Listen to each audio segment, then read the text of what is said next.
정리해봤습니다. 오늘 말씀은 고린도후서 10장입니다.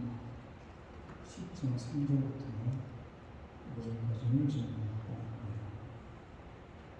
우리가 육신으로 행하나 육신에 따라 싸우지 아니하노니 우리가 싸우는 무기는 육신에 속한 것이 아니요 오직 어떤 견고한 진도 무너뜨리는 하나님의 능력이라. 모든 이론을 무너뜨리며 하나님 아는 것을 대적하여 높아진 것을 다 무너뜨리고 모든 생각을 사로잡아 그리스도에게 복종하게 합니다. 2022년도를 보내고 2023년도 새해를 맞이하는 시간입니다. 옆사람을 인사합시다. 새해 복 많이 받으십시오.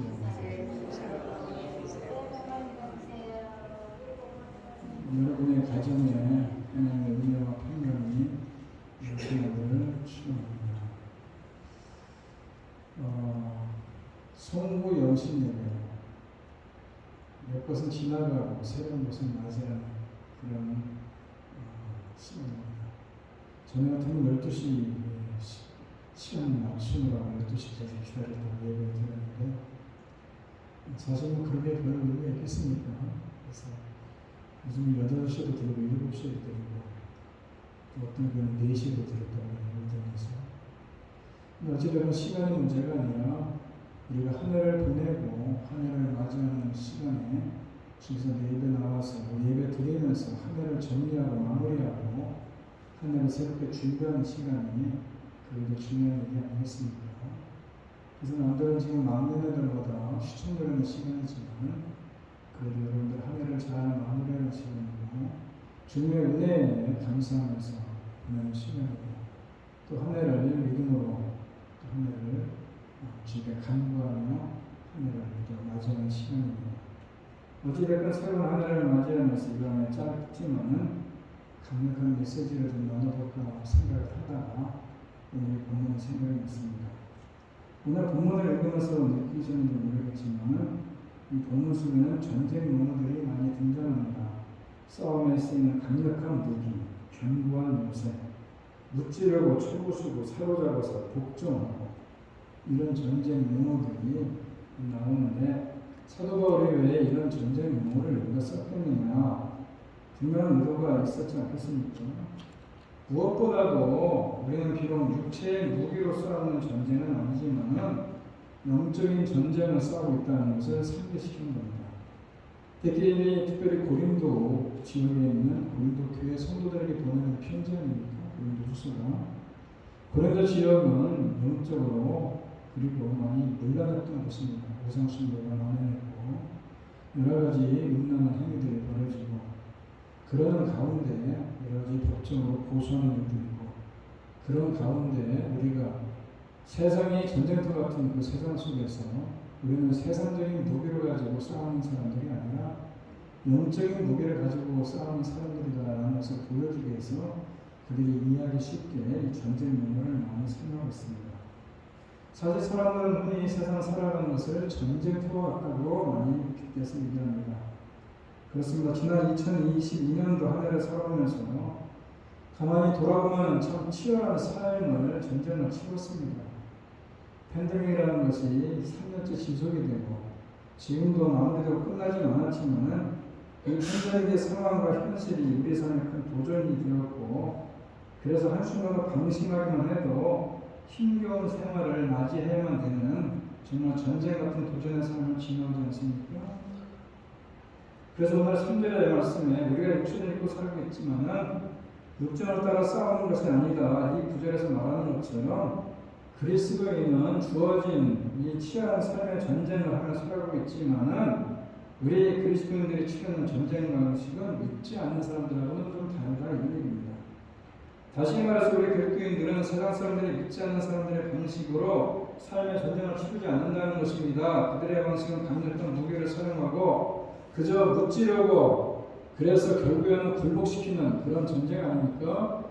모두를 짓밟고 일어서야지만이 자기가 산다는 그런 치열한 경쟁사회 속에서 학벌을 따지고 그리고 스펙을 따지고 지위나 위치를 따지고 그리고 수많은 이야기들 속에서 경력과 업적들을 불러내면서 어떻게 보면 이것이 인간적인 눈으로 볼 때 매우 강력한 무기처럼 보이지만은 사도 바울은 이것을 가리켜서 육체의 무기라고 말하지 이것을 가지고 항상 이길 수 있다고 얘기하는 것은 아니라는 것입니다. 사실 사회에서뿐만이 아니라 교회 안에서도 우리가 이루는 하나님의 능력, 하나님의 섭리 이렇게 말하면서도 오히려 이런 육체의 무기를 더 신뢰하고 도전하는 경향이 많지 않습니까? 우리는 그런 세상의 방식과는 다르다는 것을 말씀하는 것입니다. 사도 바울이. 그래서 우리의 무기는 세상의 무게가 아니고 강한 것이라도 파괴하는 하나님의 능력이다 이렇게 얘기하지 않습니까? 그리스도인들은 세상의 강력한 무기, 육체의 무기 대신에 그 어떤 것과도 비교할 수 없는 하나님의 능력을 자기의 무기로 삼고 사는 사람들 아닙니까? 그래서 하나님의 능력을 의지해서 이 땅에서 만나는 온갖 혼란과 어려움 그로 인해서 만나는 모든 영적인 도전들에 맞서 싸우면서 영적인 전쟁을 치르는 사람들인데 그래서 우리에게는 무엇이 가장 강력한 무기냐? 하나님이 함께하는 그래서 하나님의 능력이 우리들에게 가장 강력한 무기다 이런 얘기입니다. 그래서 우리가 구약성경을 보게 되면 쭉 나오지만 특별히 모세 같은 경우는 하나님께서 함께하지 않습니까? 그가 바로에게 들어가라고 하니까 뭐라고 얘기합니까? 모세가 하는 얘기가 자기는 들어가지 못한다고 얘기할 때 하나님이 내가 정녕 너와 함께하겠다. 출애굽 3장에 나오는 얘기 아닙니까? 신명기 2장 4절에서도 그가 많은 광야를 지나면서 대적을 만날 때에 내가 너와 함께하면서 모든 대적을 물리쳐 주겠다 약속하지 않습니까? 모세가 죽고 여호수아가 가나안 땅을 들어가려고 너무나 겁이 납니다. 모세 같은 출중한 지도자가 없는 그 가운데 하나님께서 여호수아에게 뭐라고 얘기합니까? 내가 모세와 함께 하셨더니 너도 함께 하겠다. 두려워하지 말고 강하고 담대하게 가나안을 정복해라. 얘기하지 않습니까? 사무엘상 17장에 보게 되면 골리앗과 브렉스론드 쳐들어왔을 때 다윗이 하나님 뭐라고 합니까? 내가 너와 함께 하겠다라고 얘기했습니다. 기도원이 많고 많은 미디안 적군들을 물리칠 수 있었던 것도 큰 용사여 여호와께서 너와 함께하겠다 이런 약속 아니겠습니까? 또 주님께서도 말씀하십니다. 요한복음 14장에 평안을 내게 끼치노니 너희는 세상이 주는 것 같지 않은 평안을 내게 주는데 세상에 근심하지도 말고 두려워하지 말아라. 내가 너와 함께하겠다 얘기하지 않습니까? 사도 바울도 바로 빌립보서 4장 7절에서 평강의 하나님이 너희와 함께 하시느니라 라고 말씀하면서 오늘 평강의 하나님이라고 말씀하지 않습니까? 또 오늘 찬송가 우리 301장을 불렀는데 모든 일을 주 안에서 형통하게 하시지 않습니까? 하나님이 함께하는 것이 우리들에게 가장 강력한 무기인 것이고 그것이 하나님의 능력이기 때문에 우리가 세상 속에서 많은 사람들은 육체적인 무기를 가지고 학벌을 가지고 지위와 위치를 가지고 여러 가지 돈을 가지고 명예를 가지고 싸우러 경쟁사회에서 남을 짓밟고 일어서려고 하지만은 우리는 그렇게 사는 사람들이 아니라 하나님이 함께하는 그래서 하나님의 능력이 우리와 함께하는 그런 사람을 살아가는 거 아니겠습니까? 그래서 고린도후서 4장 8절에 보게 되면은 7절에 나오지 않습니까? 우리는 질그릇이지만은 질그릇 안에 보배를 담아놓고 있다는 얘기입니다. 가장 큰 보배, 이 육체의 보물을 가지고 있지 않습니까? 하나님께서는 우리가 하나님을 의지하고 엄청난 능력을 힘입어 살기를 원하시고 큰 능력으로 세상을 이기고 승리하기를 원하시고 큰 능력으로 많은 열매를 맺기를 원하시지 않습니까? 그래서 우리 안에 함께 하신다는 겁니다. 그래서 질그릇같이 깨지기 쉬운 우리들이지만은 그 안에 주님이 보배 같은 주님이 함께 하시기 때문에 우리가 넉넉히 세상을 이길 수 있다고 말씀하는 거 아니겠습니까? 그래서 고린도후서 4장 8절에 나오는 것처럼 우리가 사방으로 무게싸움을 당해도 쌓이지 않는다는 것입니다. 우리가 죄악에 둘러싸여서 공격을 받아도 우리가 무너지지 않는다는 것입니다. 우리가 미움으로부터 애워싸였어도 하나님의 사랑으로 이겨낼 수 있다는 겁니다. 질병이 우리를 둘러싸고 있어도 두려울 필요 없는 것이 치료의 능력을 갖고 계신 하나님께서 치료해 주신다는 것입니다. 저주가 우리를 둘러싸고 두려울 것 없다는 것입니다. 우리 안에 계신 예수께서 저주를 축복으로 바꾸어 주신다는 거 아니겠습니까? 우리가 살다 보면 천지가 꽉 막혀 숨쉴 수 없을 정도로 답답한 일을 만날 때도 있습니다.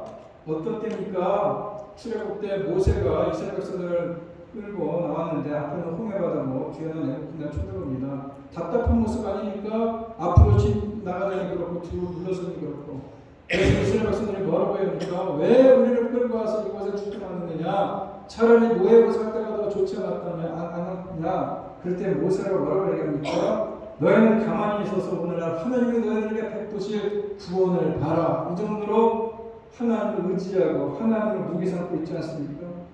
하나님이 함께 하심을 의심하지 않았기 때문에 하나님께서 홍해 바다 가운데 길을 만들어 주지 않습니까? 답답한 일을 당해도 낙심할 필요가 없는 것은 하나님이 함께 계시면 길이 열린다는 것입니다. 이 보배가 우리 속에 있다는 겁니다. 이 보배를 우리가 친구들 속에 가졌는데 이 보배가 바로 우리들의 길을 열어주신다 이런 얘기입니다. 일이 꼬이고 생각처럼 풀리지 않아서 답답하십니까? 여러분 사업에 실패하고 눈앞이 전반적인 결과가 여러분을 삼키려고 입을 벌리고 있어서 답답하고 실망이 되십니까? 예수님께서 우리의 앞서 그런 답답함을 당하고 십자가에 달아 돌아가시고 그리고 하나님만 의지하고 참으셔서 부활하심으로 위대한 승리를 하신 것처럼 우리도 답답한 일을 당해도 우리 속에 예수님이 계시기 때문에 낙심하지 말라 이겁니다. 우리가 살아가면서 여러 가지 삶 속에 우리를 망하게 하려고 다가오는 시험과 환난과 고통이 예수님으로 인해 우리에게 주어진 능력으로 극복되고 이겨낼 수 있다는 것을 우리가 믿어야 된다는 것입니다. 지금 많은 사람이 위기라고 말합니다. 코로나로 인해서 세계 경제가 침체에 빠지고 살기가 어려질 거라고 얘기합니다. 그 여파로 교회도 큰 위기를 맞게 될 것이라고 말하는 이유가 있습니다. 그러나 불안하고 두려워하지 말라는 것입니다. 우리가 기도하면은 그 어떤 부끄러움에 처하더라도 하나님께서 붙들어 주시는 거 아니겠습니까? 하나님이 우리에게 이미 큰 능력을 주셨습니다. 그런데 오늘 많은 사람들이 엄청난 능력이 자신 안에 있는 것을 모르고 움츠러들고 두려워하지 않습니까? 낙심하지 않습니까? 망할까봐 불안해하지 않습니까? 우리는 하나님이 함께하는 사람들 아닙니까? 그러므로 원수들이 우겨싸고 답답하게 만들어도 거꾸로 틀어도 두려울 것이 없다는 것입니다. 예수님의 생명을 지니고 살기 때문에 그렇습니다. 예수님의 힘이 큰 능력이 함께하기 때문에 그렇다는 것입니다. 우리가 이 믿음으로 예수님을 의지하고 살면 이 모든 것을 이기신 예수님께서 이 모든 것을 다 무너뜨리고 완전한 승리를 우리들에게 안겨주신다는 겁니다. 여러분 자신에게 능력이 없는 것 같아 불안하십니까? 여러분 실망이 되십니까? 자꾸 초라하게 여겨지십니까? 엄청난 능력을 가진 예수님께서 여러분 안에 함께 계심을 바라고 기뻐하라는 겁니다. 용기를 내 앞으로 나가보라는 것입니다. 크고 어려운 일에 한번 도전해보라는 것입니다. 사과자 덤벼드는 사단과 맞서 싸워 이기라는 것입니다. 신이 큰 능력을 발휘하라는 것입니다. 지난 한 해 2020년도 한 해 동안 팬데믹으로 인해서 여러분들 어려움으로 인해서 영적인 도전들이 여러분에게 많이 있었을 것입니다.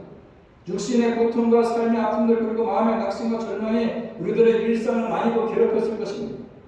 어쩌면 이번에 함께 계신 분들 가운데도 예외 없이 힘든 시간이었다고 말씀하시는 분도 계실 것입니다.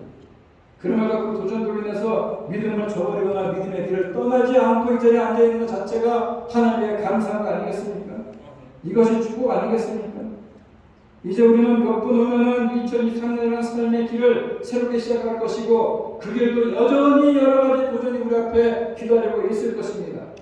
삶의 치열한 전쟁들을 치러야 될 것입니다. 때로는 건강의 도전도 있을 것이고 재정적인 도전도 있을 것이고 여러분의 삶에 여러 가지 문제들도 있을 것이고 마치 전쟁과 같은 일들이 여러분 앞에 치열하게 도전을 해오고 싶겠지만은 두려워하지 말라는 것입니다. 우리에게는 세상의 무기들이 없어서 불안할지 모르겠지만은 나의 가진 것이 없고 또 이것저것 부족해서 2023년도 도전들이 두려울지 모르겠지만은 놀라지 말고 두려워하지 말고 불안하지 말라는 것입니다. 우리들에게 이 도전에 마땅히 대할 세상적인 무기는 없을지 몰라도 우리에게 그 모든 도전을 무력화시킬 수 있는 무기가 있는데 그것은 바로 하나님이 함께 하시는 하나님의 놀라운 능력이 여러분의 삶 가운데 함께 하신다는 것입니다. 비록 여러분들은 지금까지 깨어지기 쉬운 모습인지 몰라도 여러분들의 삶 속에 여러 가지 세상적인 것을 바라보면 넘어지고 깨어지고 자빠질지 모르겠지만 여러분 같은 무너지고 쉽게 깨어지는 여러분의 심령 속에 누가 계시느냐? 예수님이 계시기 때문에 전능하신 주님의 능력이 있기 때문에 여러분들이 그 어떤 어렵고 힘든 일도 간이 이겨나갈 수 있다는 것입니다. 세상적인 무기가 없어도 괜찮습니다. 세상적인 돈이 없어도 괜찮습니다. 세상에 여러 가지 학식이 없어도 괜찮습니다. 여러 가지 재정적인 여러 가지 위치가 여러분들의 모든 위치가 주의가 좋지 않아도 상관이 없습니다. 가장 중요한 것은 예수님의 가장 큰 능력이 여러분 안에 있기 때문에 2024년도 그 어떠한 영적인 전쟁터가 된다 할지라도 우리는 이기고 승리할 수 있다는 사실을 여러분 기억하라는 것입니다. 불안해하지 마시고 두려워하지 마시고 걱정하지 마시고 주님이 여러분과 함께 하신다는 그 말씀만 여러분의 마음판에 새기고 살아간다면 2024년 여러분은 모든 면에서 넉넉히 승리하고 주님께 영광을 돌릴 수 있을 거라는 것입니다. 오늘 3절에서 메시지 성경에서 이렇게 얘기합니다. 그러나 우리는 그런 식으로 살거나 싸우지 않습니다. 이제까지도 그랬던 것처럼 앞으로도 그럴 것입니다.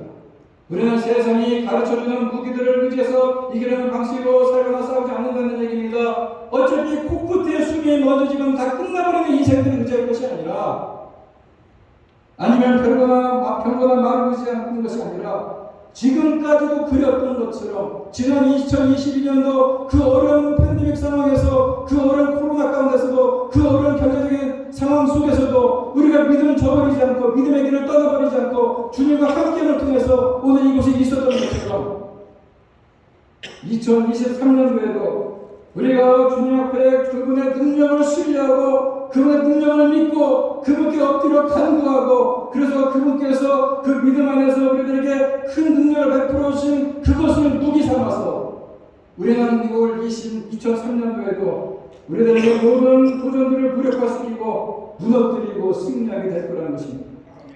여러분, 지금은 캄캄한 밤입니다. 깊은 밤입니다. 하지만 그분을 신뢰하고 그분을 자기의 힘과 도움으로 삼는 자들에게는 불안과 두려움의 어둠이 물러가는 것이고 밝고 희망찬 새해의 아침을 우리는 맞이할 수 있을 거라는 것입니다. 곧 우리 앞에 펼쳐질 2023년도에는 하나님의 능력만이 우리들 앞에 펼쳐질 모든 도전들을 무력화시킬 수 있을 뿐만 아니라 우리가 그것을 무기 삼아서 겸손히 그분의 능력을 구하고 그 능력을 구하는 것과 더불어서 그분이 우리와 분명히 함께 하시고 우리들을 모든 것에 승리케 해주신다는 그런 확신 속에 살아갈 때에 그분의 능력을 우리가 친히 경험할 수 있다는 사실을 기억하면서 2023년도를 시작할 수 있는 저 여러분들이 되기를 간절히 바랍니다. 기도하겠습니다. 참으로 어렵고 힘들었다고 하는 한 해지만은 오늘 우리가 이 자리에 있을 때까지는 주님이 큰 은혜 가운데, 주님의 큰 도우심 가운데, 주님의 큰 능력 가운데, 주님의 큰 오른 장중에 우리를 붙들어 주셨기에 우리가 믿음을 잃지 않게 하시고 믿음의 길을 떠나지 않게 하시고 오늘도 우리가 주님과 함께 이 마지막을 보내고 또 새로운 한 해를 준비하는 시간이 되었음을 이 시간 다시 한번 감사를 드리면서 질그릇 같은 우리, 부서지기 쉬운 우리, 세상의 것에 비교하면 깨어지기 쉬운 우리들이지만은 이 질그릇 안에 보배가 있다는 사실을 기억하고 하나님의 능력이 있다는 사실을 기억하고 예수 그리스도가 함께 하신다는 사실을 기억하고 그분과 더불어 우리가 올 한 해를 2023년을 시작하는 귀한 시간이 되게 하여 주셔서 우리가 하나님의 능력을 신뢰하고 그 하나님의 능력을 우리가 간구하고 그 하나님의 능력을 친히 경험하며 우리가 2023년도도 주님 안에서 승리하며 살아갈 수 있는 복된 우리 모든 신년들이 다 되어지게 하여 주셔서 우리들의 가정을 주께서 기억해 주시고 우리들의 자녀를 기억해 주시옵시고 우리들의 사업장을 기억하여 주셔서 주님의 의로운 오른손을 높이 들어주셔서 우리들을 기억해 주시고 우리 자녀들의 삶 속에 주님께서 형통의 길로 인도해 주셔서 올 한 해 동안 주님 앞에 편함께 하시고 우리가 주님 안에서 온전케 하시고 주님 안에서 형통한 삶이 될 수 있도록 주여 도와주시옵시고 은혜를 베풀어 주시옵소서. 오늘 2023년도를 새롭게 시작하면서 주님께 나와서 마음에 기도하고 마음에 소원하며 2023년도를 준비하며 2023년도를 맞이하는 귀한 신년도를 주께서 기억해 주시옵시고 이들의 기도가 결코 땅에 떨어지지 않게 하시고 이들의 하나님의 능력을 믿고 하나님의 능력 속에 간구하고 기도하는 모든 것들이 하나씩 이루어지는 귀한 한 해가 되게 하여 주셔서 2023년도 마지막이 되었을 때는 주님께 풍성한 열매를 맺혀드리는 귀하고 복된 신년들이 되어지게 하여 주셔서 우리들의 가정을 축복해 주옵시고 우리들의 자녀들의 앞길을 축복해 주옵시고 우리들의 사업을 주께서 두 손으로 축복해 주셔서 2023년도 어렵고 힘든 한 해가 될지 모르겠지만 우리 한 해도 주님께서 함께 하심을 통해서 넉넉히 우리가 이기고 승리하는 복된 한 해가 되게 하여 주옵소서. 우리 하나님께서 2023년도 한 해도 주님께서 책임져 주실 줄 믿사옵고 예수님의 이름으로 기도드립니다. 찬송한 자입니다. 모든 것이죠.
이제는 우리 주 예수 그리스도의 은혜와 하나님 아버지의 극진하신 사랑과 성령님의 교통하심이 2023년도를 맞이하면서 하나님의 능력만이 우리를 삶에서 지켜주시고 인도해주시고 함께 하신다는 믿음과 확신 속에서 2023년도를 새롭게 준비하고 시작하는 주님의 귀한 백성들 머리머리 위에 그리고 이들의 가정과 직장과 일터와 자녀들 위해 이제로부터 영원토록 함께 있을지어다. 아멘. 아멘.